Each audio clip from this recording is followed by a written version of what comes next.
हम एक बीम लेते हैं, क्वेश्चन नंबर 1, ठीक है। टू फाइंड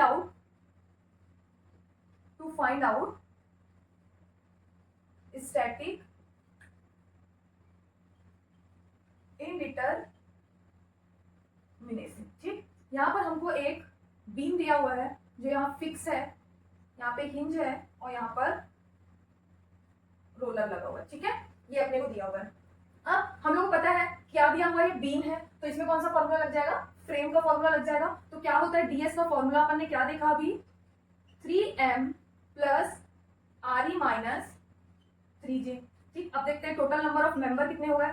ये हो गया ए, बी और सी, तो ये हो गया एक मेंबर, ये हो गया दो मेंबर, तो मेंबर कितने हो गए, दो। रिएक्शन अपन देख लेते हैं। यहाँ पे फिक्स है तो कितना रिएक्शन आ जाएगा, 3, हिंज है तो 2, रोलर है तो 1, 3 2 5 और 1 6, रिएक्शन आ गया 6। जॉइंट देख लेते हैं कितने हैं, ये एक जॉइंट, 2 3, तो जॉइंट कितने आ जाएंगे, 3। अब हम लोग इसको फॉर्मूले में पुट कर देते हैं। ds इक्वल टू कितना हो जाएगा, 3 इंटू 2 प्लस 6 माइनस 3 इंटू 3, तो ये कितना हो जाएगा, 3 2 6 प्लस 6 माइनस 9, ठीक है। कितने हो जाएंगे ये, 6 और 6 कितना हो जाएगा, 12 माइनस 9, तो ds की वैल्यू कितनी आ जाएगी, 3। तो कितना, स्टैटिक इंडिटरमिनेसी क्या हो जाएगा, 3, ठीक है। क्लियर है, आई होप आपको ये समझ में आया होगा। दूसरा हम क्वेश्चन लेते हैं, फ्रेम, इस तरीके का स्ट्रक्चर ले लेते हैं यहाँ पर, ठीक है, ऐसा, ठीक है। तो ये क्या है, क्लोज्ड लूप है, ठीक।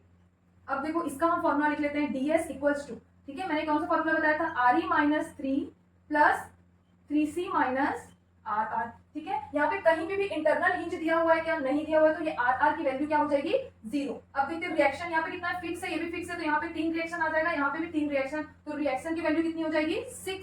सी लूप कितना है, एक क्लोज लूप है, तो यहाँ पे कितना हो जाएगा 1, तो सी की वैल्यू कितनी हो जाएगी 1। अब हम इसको सॉल्व कर लेते हैं। ds इक्वल टू क्या हो जाएगा, रिएक्शन है 6 माइनस 3 प्लस 3 इंटू 1 माइनस 0, कितना हो जाएगा 6 माइनस 3, कितना हो जाएगा 6 माइनस 3 3 प्लस ये कितना हो जाएगा 3, तो यहाँ पे ds की वैल्यू कितनी आ जाएगी, 3 और 3 6, तो ये हो गया स्टैटिक इंडिटरमिनेसी, कितना आ गया ds की वैल्यू 6, ठीक है।